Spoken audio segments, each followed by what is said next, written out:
amigos, aquí estamos una semana más en Valladolid, 20 años en imágenes, dispuestos a recordar algunos de los mejores momentos de la televisión de las dos últimas décadas.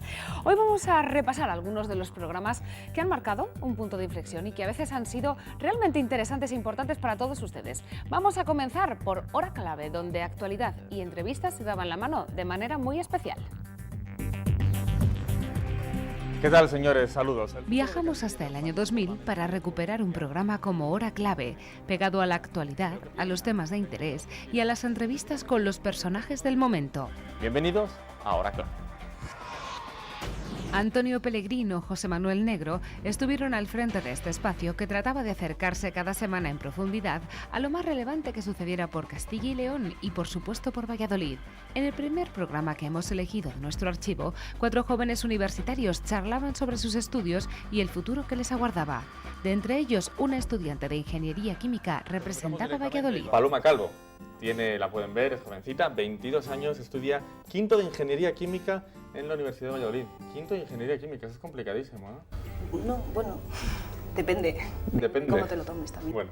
Pellegrín sometió una buena ronda de preguntas a los estudiantes. Tampoco vamos aquí a convertir esto en un examen. Y pasó por alto que alguna vez hubieran utilizado chuletas. ¿Has copiado alguna vez, no? Sí. Venga, vamos a hacer que no te vea nadie y... Sí, yo copié. ¿Has copiado? Bueno, está bien, no vamos a decir nada. Los universitarios invitados tuvieron que responder a cuestiones diversas. Por ejemplo, si leían la prensa a diario. A ver, ¿qué periódicos lees? Pues solo leer El Mundo, porque es el que tenemos en casa. Realmente yo no lo compro, pero es el que suelo leer y siempre le suelo echar una ojeada. Lo único que me paro solamente en las noticias más interesantes o las que me parecen a mí que puedan decir algo interesante. ¿Qué es una ojeada? ¿Leer todos los titulares? Sí, sobre todo los titulares y bueno, la primera frase. Cuéntame algo que haya pasado que aparezca hoy en el periódico El Mundo. Tú lo que quieres es pillarme, ¿eh? Pues hoy, mira, si te digo la verdad, estoy en exámenes. Hoy no me lo he leído. Y hoy no he podido leerme exactamente, pero bueno. Pues precisamente para poder mantener bien informados a los universitarios de todas las cuestiones de mayor importancia para ellos, desde esta cadena se emitía un programa como era el informativo de la Universidad de Valladolid. Hola, ¿qué tal? De nuevo con ustedes para relatarles en los próximos 24 minutos toda la actualidad universitaria. En el año 2002, estas eran algunas de las noticias que trataban. El rector pide durante su toma de posesión tolerancia y paciencia para abordar esta nueva etapa que ahora comienza para la universidad. Cursos de verano y vacaciones solidarias, colaborando con alguna ONG, son las propuestas de la universidad para pasar las vacaciones de una forma diferente. Los defensores universitarios de las universidades de Salamanca, León y Valladolid firman un convenio de colaboración para fortalecer y optimizar las relaciones. Y además de informativos, emitíamos también de la mano de la Universidad de Valladolid entrevistas con personajes tan interesantes como el músico Jaime Urrutia. Amigos, encantados de volver con todos ustedes, como cada 15 días, para charlar y llevarles tan cómodamente a sus casas a alguno de los protagonistas de cada acontecimiento que organiza la Universidad de Valladolid. En el día de hoy, y después de tantos invitados severos y profesorales como han pasado ante nuestras cámaras, viramos rotundamente el rumbo y les acercamos a un personaje que, como van a comprobar, dista bastante de ser un señor catedrático con birrete, con toga, con pajarita. Incluso me van a permitir que también yo prescinda hoy de la corbata. Estamos en un escenario de concierto, en las instalaciones de la calle Ruiz Hernández, justo al lado de la antigua Universidad de Valladolid, y con Jaime Urrutia, a quien es casi inútil presentar. Pero atendiendo a los menos avisados o a aquellos a quienes las músicas se les encasquillaron entre Bach y Wagner, debemos decirles que Jaime Urrutia fue durante muchos años el líder de una formación ya clásica en el pop rock español, Gabinete Caligari. Urrutia llegaba a Valladolid para presentar al que fuera su primer disco en solitario, Patente de Corso, y tras dejar atrás al grupo que por tantos años liderase, Gabinete Caligari. En la entrevista explicaba el motivo de la separación de la banda. En nuestro caso la verdad es que es extraño, un grupo que esté 18 años de carrera es bastante difícil de conseguir, ¿no? Los Beatles estuvieron 9 simplemente, fíjate. Y bueno, quizá por un sentido un poco romántico pensábamos que buscábamos nuestro lugar en una época en la que realmente ya la gente no nos hacía ni caso, diciendo que estos grupos ese grupo pertenece a una generación pasada y están pasados de moda, ¿no? Entonces bueno, sacábamos discos y la verdad es que lo que decías antes, no teníamos ni la más mínima reseña de ellos ni el más mínimo caso nos hacían, digamos, ¿no? Entonces, bueno, ante ello ya, lógicamente, ya ni romanticismos ni nada más. Yo perdí la ilusión y por eso se acabó el grupo, lógicamente. También tuvieron tiempo durante la entrevista de hablar de la movida. Tuve la suerte de vivir, de tener 18 años en el año 80, del 80 al 85, y empezar a vivir unas libertades que a lo mejor nuestros hermanos mayores no habían tenido, ¿no? Entonces, esas libertades quizás dieron lugar a una explosión también a demostrar que en España se puede hacer muy buena música, se puede hacer muy buen cine, se puede hacer buena literatura, porque la movida no fue solo musical. E incluso recordaron la anécdota de que Gabinete Caligari estuvo a punto de representar a España en el Festival de Eurovisión. En el año 86 fuimos preseleccionados junto con otros dos grupos, Cadillac, que fueron los que fueron finalmente, y otro grupo más, y fuimos preseleccionados con la canción del calor del amor en un bar para ir a Festival de Eurovisión, efectivamente, eso es totalmente cierto. Al final fueron Cadillac, cosa de la que no sé si me arrepentiré o no en mi vida, nunca se sabe, pero lo único que sé es que hubiera cambiado nuestra carrera, ¿no? Tras la entrevista llegaría el concierto de Jaime Urrutia, del que estamos precisamente viendo imágenes, presentando sus nuevas canciones ante el público vallisoletano. Pero volvamos al programa Hora Clave. Esta vez bajo la batuta de José Manuel Negro vamos a repasar algunos de los personajes y temas de actualidad que fueron protagonistas en el programa. Comenzamos por el escritor Luis Mateo Díez, al que hemos podido disfrutar en muchas ocasiones en Valladolid, como por ejemplo en la Feria del Libro o visitando incluso las instalaciones de nuestra televisión. Eso era que Daniano me entrevistaba a mí hace 1000 años, ¿sí? ¿Ves? Fíjate, madre. Para Daniano y familia, esta historia de la juventud eterna. Bueno. Y por supuesto, siendo noticia, como cuando le concedieron el Premio Nacional de Narrativa en el año 2000 por su novela La ruina del cielo. Así hablaba de este libro. La ruina es desde luego un canto fúnebre y una elegía, pero sobre todo es un intento de hacer un recordatorio de todo ese pasado. En Hora Clave, Luis Mateo Díez confesaba que el origen de su vocación de escritor estaba en que fue un niño mentiroso. Yo fui un niño mentiroso. Creo que tuve conciencia razonablemente rápida para distinguir entre la mentira y la falsedad, pero el primer artilugio de cómo se fraguó en mí una necesidad de contar algo, de hacer una ficción, fue a través de la mentira. Entonces yo me di cuenta de que algunas de mis mentiras pues tenían brillo y eran requeridas. Cuando empezaron a funcionar, pues yo vivía en un medio en el que mi calidad de niño mentiroso pues empezaba a tener casi una complacencia social, y yo era requerido ya para contar mentiras, con lo cual me prevalecí mucho de mí mismo y me hice un niño que contaba mentiras con conciencia de contarlas. Claro, contar mentiras con conciencia de contarlas es contarlas de modo que el que las escucha se crea que son verdad. Y ahí gané mi primera fama de escritor, estuvo enseguida en eso, hasta tal punto de que enseguida yo vi que si además de contarla la escribías, contabas algo pero no ya de propia voz sino escribiéndolo, pues eso tenía mucho más efecto y además se podía cobrar por ello, que es una cosa curiosísima. Por Hora Clave pasaron, además de entrevistados de todas las áreas, temas de interés ciudadano, como explicarnos qué era y qué funciones tenía el Procurador del Común, o repasar las más importantes actuaciones de las ONGs en nuestro territorio, abriendo una mesa de debate. Pero como ya les decíamos antes, la actualidad también mandaba sobre este espacio. En marzo de 2001, una impresionante riada en Valladolid ocupó el tiempo del programa, que trató de llevarles hasta sus casas la última hora y la información más precisa de cuanto estaba aconteciendo en ciudad y provincia. Son imágenes en directo del río Pisuerga a su paso por Valladolid, a la altura del Puente Mayor. Son las 9 de la noche. De nuevo la actualidad cambia el ritmo de este espacio, Hora Clave. Varias zonas de Castilla y León siguen en situación de alerta. El motivo, la crecida de los ríos. Las provincias de Valladolid, Burgos, León y Zamora han sido las más afectadas. Lo que vamos a hacer en los próximos minutos es acercarles, como no, en Televisión Castilla y León, la última hora. Muy buenas noches, señoras y señores. Como no puede ser de otra manera, en Televisión Castilla y León estamos para informar, y para informar de la última hora. Un amplio equipo de redactores y técnicos están trabajando durante todo el día en varias zonas de Castilla y León para llevarles en directo la última hora, el último punto de la actualidad. Y para eso también contamos con la presencia de Miguel Ángel Sanz. Muy buenas noches. Hola, buenas noches, José Manuel. Ha sido una jornada intensa. Ha sido una jornada de estas que no se olvidan.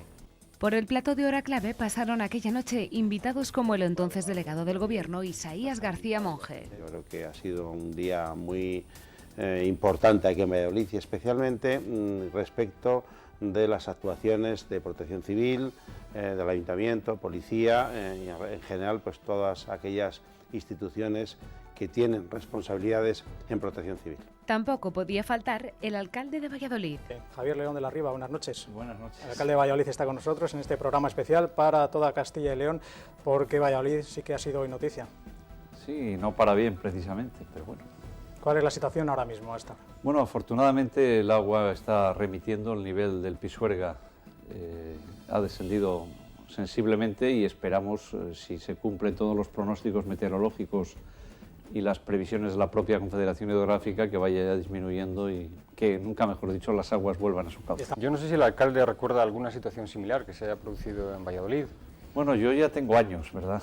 Y hoy comentaba que en el año 62, que era yo tenía entonces 16 años, estaba empezando la carrera de medicina. Yo recuerdo una también crecida del Pisuerga importante, que con menos volumen de agua, sin embargo, por las circunstancias del cauce, llegó más arriba. El Paseo Isabel la Católica se cortó y yo recuerdo que los estudiantes de medicina salimos a ver y a echar una mano a los soldados colocando sacos terreros en el poniente para evitar que el agua fuera más arriba. Fuera de esa está la crecida del 78-79, pero que fue ya menor que la actual. Lo que yo no había vivido nunca es 5 crecidas como las que hemos tenido este año seguidas. Con el alcalde hicieron el análisis de la situación, recordaron tiempos pasados e incluso hablaron de rumores. ¿Usted sabe que ha llegado algún rumor a algún medio de comunicación hablando de la posible voladura del Puente Mayor? No, no se ha planteado nadie ni remotamente. Por eso era un rumor. No, absolutamente, no lo hemos planteado ni remotamente, ni nadie lo ha dicho. Lo que pasa es que la rumorología es muy libre, ¿no? Y pueden contar 1000 cosas. Sinceramente, nadie, no sé si alguien que tomando 2 copas en un bar ha querido gastar esa broma, ¿no? De mal gusto, por cierto, pero no nos hemos planteado en ningún momento el tener que volar el Puente Mayor. Uno de los lugares más afectados por las inundaciones fue el Polideportivo Pisuerga. El entonces entrenador del Fórum, Gustavo Aranzana, pasaba por el plató de hora clave para contar sus impresiones. Es aproximadamente a las 9, así yo suelo estar en el pabellón. ¿Y a las 9 cuando has llegado qué te has encontrado? Bueno, pues con un aspecto desolador. Lo que pasa es que luego a las 2 horas ya era catastrófico porque había subido 3 metros, ¿no? Entonces lo que a las 9 de la mañana parecía que iba a entrar un poquito de agua en los cuartos en el club, podría estar medio inundado, pues luego ya ha sido, bueno, pues eso, ya el agua había inundado todo y era auténticamente pues para hacer submarinismo, ¿no? Ir con barca y estaba todo perdido, ¿no? Todas las oficinas y todos los cuartos. No faltaron durante aquel programa las conexiones en directo. Raúl González, que está con nosotros desde el Puente Mayor en Valladolid. Raúl, buenas noches. Hola, buenas noches, José Manuel. ¿Cuál es la situación ahora mismo? Bueno, pues la situación ahora mismo sí que no ha variado mucho desde que hemos conectado la última vez. Parece que el cauce sigue bajando y como os he comentado hace un momento, pues aproximadamente 1/4, no sé calcular cuánto es eso en metros cúbicos, pero parece que la situación es estable, el Puente Mayor se encuentra cortado, pero con total normalidad. Y se emitieron varios reportajes, fruto del incansable trabajo del servicio de informativos de esta casa en Valladolid, para ofrecerles la última hora, dejando además testimonio de la intensa jornada que se vivió por la crecida de las aguas del Pisuerga aquel 6 de marzo de 2001. Desde las 4 de la mañana la calle Ecuador y sus alrededores en el barrio Arturo e Iríes no existen. Se han convertido en un mar surcado por motos acuáticas y lanchas de submarinistas. El grupo de rescate acuático de Protección Civil literalmente ha tenido que navegar por las calles para rescatar a los vecinos. Toda la ribera del Pisuerga es un caos, pero la zona de Arturo e Iríes es con diferencia el punto de la ciudad donde más problemas ha creado el desbordamiento del río. Nos encontramos en el Duque de Lerma, en el techo de Castilla y León. Hemos subido, Canal 29, Televisión Castilla y León, ha querido subir para ver el Pisuerga, para ver esos 2.500 metros cúbicos pasar por Valladolid. Los vallisoletanos no recuerdan nada parecido. Año 79, vi el río muy crecido, casi tanto como ahora, pero creo que ahora es más impresionante que entonces, o por lo menos me impresiona ahora más. Estoy viviendo aquí 20 años, pero desde luego en los 20 años que vivo aquí no he visto ninguna semejante. Cabezón ha sido otra de las localidades afectadas por este gran desbordamiento del río Pisuerga. Muchas familias han levantado muros de contención para evitar que el agua entre en sus casas. Desde el año 1962 los vecinos de Cabezón no vivían nada semejante, pero no todos han tenido tiempo para reaccionar. Algunos se han despertado a las 7 de la mañana con las cocinas inundadas y sin poder hacer nada. Pues mira, aquí de espera, a ver si baja el río, sentaditos, y otra cosa no se puede hacer. Hemos podido sacar lo que hemos podido y nada más. Simancas ha sido una de las zonas más afectadas por la crecida del río Pisuerga. El agua ha rebasado el puente y también ha inundado algunas de las casas. Por ello, muchos habitantes han tenido que desalojar los muebles de sus viviendas. Según los vecinos de la localidad, el agua comenzó a subir de forma alarmante a partir de las 4 de la tarde de ayer. Hoy, el río había llegado al camping y a las casas más cercanas, por lo que algunas personas han tenido que ponerse manos a la obra para salvar sus pertenencias. Espectadores de Televisión Castilla y León, lo peor ha pasado. Como hoy era noticia, el Hora Clave de esta semana ha estado dedicado íntegramente a las riadas que han sufrido varias zonas de nuestra comunidad autónoma. Muchas gracias, Miguel Ángel, por estar con nosotros en esta jornada de coordinación de todo. Gracias a ti. Bueno, señores espectadores, nos vamos ya. Buenas noches y hasta la próxima semana. La verdad es que hemos entrevistado al etnógrafo Joaquín Díaz, ¿verdad que le conocen todos ustedes? Claro que sí. Pero lo que es más curioso es verle entrevistando a él. Sí, como lo oyen. ¿Se acuerdan de Así es? Pues vamos a refrescarnos la memoria y vamos a ver cómo se le daba esto de entrevistar a Joaquín Díaz. Nuestro protagonista de esta semana ha confeccionado álbumes de fotos en los que no sale él. También ha cantado en una televisión japonesa, eso sí, les avisamos, en español y con subtítulos en japonés, e incluso ha sido presidente de una academia. Así presentaba nuestro compañero Miguel Ángel Díaz, a quien va a ocupar nuestros próximos minutos. Un hombre polifacético que pasaba por el programa A Solas Con y al que estamos acostumbrados a ver en nuestra pantalla. El etnógrafo, músico y folclorista Joaquín Díaz. Estamos esta semana con Joaquín Díaz. Joaquín, bienvenido a Solas Con. Muchas gracias. Dada la cantidad de áreas y ámbitos en los que ha trabajado Joaquín Díaz a lo largo de su vida, resulta complicado presentarlo. Siempre cuando alguien me va a presentar me suele decir que soy impresentable, no en el mal sentido, sino que no sabe por dónde Es que es complicado, entrar. Joaquín. Sí. Este zamorano de nacimiento y vallisoletano de adopción ha buscado y rebuscado en la tradición, en nuestro pasado, para lograr quizás conocer algo mejor el presente y sentar una base sólida para el futuro. Lo habitual es verlo delante de la cámara, ya sea siendo entrevistado, presentando un libro o visitando su museo etnográfico. Nos remontamos hasta el año 2002, cuando Joaquín pasó de ser entrevistado a entrevistador en el programa Así es, por el que pasaron muchos e interesantes personajes. Vamos a recordar algunos de ellos. ¿Cómo se forma un actor? Es decir, ¿cuál es la escuela o la universidad de un actor? Un actor nace y se hace, pero yo creo que nace. Primero se necesitan una serie de características, más que cualidades quizás, en la personalidad de uno, ¿no? Y una necesidad de ser muchos otros. Fundamentalmente es la intuición, el instinto natural, el que de alguna manera marca que seas o no seas actor.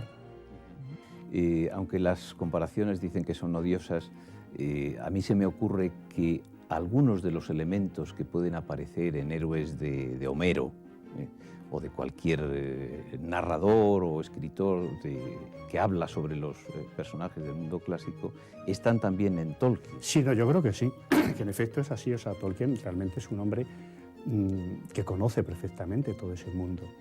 Y El Señor de los Anillos a mí me parece que es una grandísima obra, una obra literaria maravillosa absolutamente, ¿no?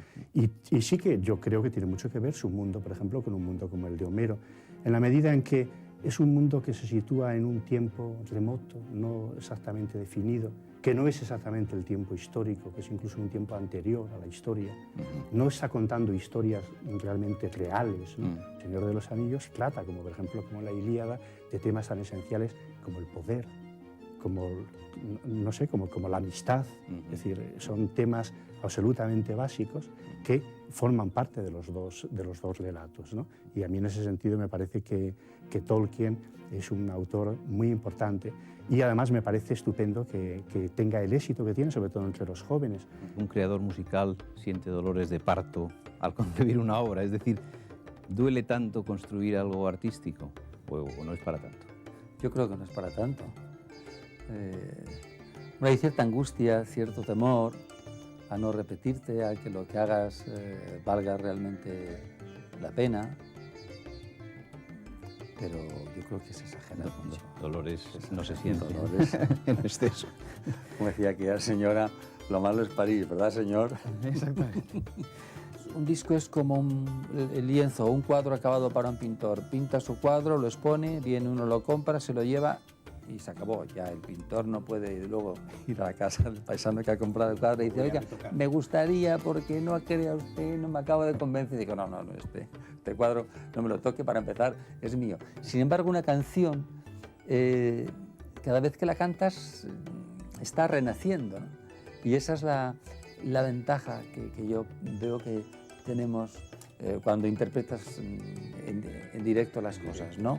¿Qué es lo que, independientemente de lo que busque el arqueólogo, pretende encontrar o cree encontrar el ser humano de hoy en esos yacimientos? Sí. Bueno, yo creo que esta es una pregunta que nos hacemos los arqueólogos exactamente igual que los historiadores, ¿no? Yo creo que cuando decimos, como comentaban los clásicos, que la historia era la maestra de la vida, yo creo que somos un poco optimistas, porque a los humanos nos encanta tropezar en la misma piedra permanentemente, y lo único que hacemos es decir, oye, hemos vuelto a caer de acuerdo de manera parecida como ocurrió en experiencias pasadas. Pero vamos, en todo caso yo creo que la arqueología como disciplina, eso de análisis histórico de cualquier época, yo creo que no hace sino responder a ese deseo, a lo mejor un poco incomprensible, pero casi fisiológico de los hombres por conocer el pasado. Yo me acuerdo que decía Emilio Lledó que el hombre era un animal histórico, inevitablemente por aquello de que el hombre inevitablemente se preocupaba por la memoria. Bueno, pues yo creo que ese ser memoria y ese tener memoria forma parte de esa preocupación por la historia de los hombres, y yo creo que la podemos trasladar perfectamente al campo de la arqueología. Hay un refrán popular que dice que más vale entenderse a coplas que echar mano a las manoplas. Sí. ¿Podría ser la copla como una especie de lenitivo de la fiereza que dicen que tenemos los españoles, o que se puede...? Claro, la copla es una forma de expresar los sentimientos. Cuando ya han pasado los gritos del silencio, cuando se está harto de aguantar y de soportar, entonces es cuando se rompe a cantar, ¿no? Pero fíjate en una cosa, un programa de la copla en la televisión funciona. Un programa de la copla en general, en la radio está, porque además la copla tiene la posibilidad de decirte una cosa a ti directamente, a ti. Al sentimiento. A ti, a mí. Se canta solo para una persona. La tonadillera y el torero son dos personajes prototípicos, ¿no? de España, sí. Y de una época muy larga. En caso de tener que elegir dos personajes a los que haya conocido Tico Medina, ¿cuál elegiría? ¿Una tonadillera y un torero? Está muy claro, y además muy inmediato, y además han ocurrido, y además han sido noticias, y además cada año que pasa venden más, ¿no? Que después La Pantoja y Paquirri. Quiero decir, yo el otro día le dije a La Pantoja, Pantoja, tú tienes 20 años menos de los que tienes. ¿Qué me dices? Muchas gracias, Tico. Digo, no, es una mujer que nace cuando muere su marido. Hasta entonces era la mujer de Paquirri. Paquirri y La Pantoja, sin género de dudas. La historia de una copla. Sí. Nuestro tiempo ha terminado, de manera que muchísimas gracias. Se me ha pasado volando. Rápidamente. Terminamos ya por hoy nuestro Valladolid 20 años en imágenes. Espero que lo hayan disfrutado. Como siempre, nos volvemos a ver aquí dentro de una semanita en la 8. No dejen de vernos, sean muy felices y sigan recordando. Adiós.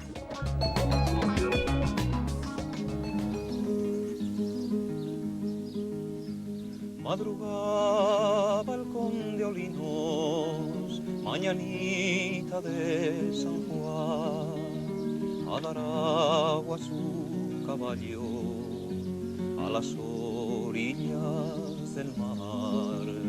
Mientras el caballo bebe, canta un hermoso cantar. Las aves que iban volando se paraban a escuchar. Bebe mi caballo, bebe, Dios te me libre de mal.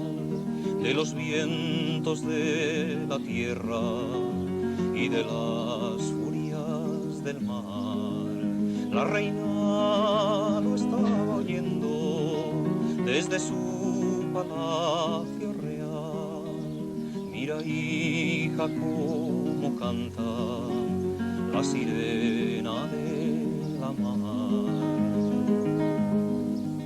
No es la sirenita madre, que esa tiene otro cantar, es la voz del conde Olinos que me canta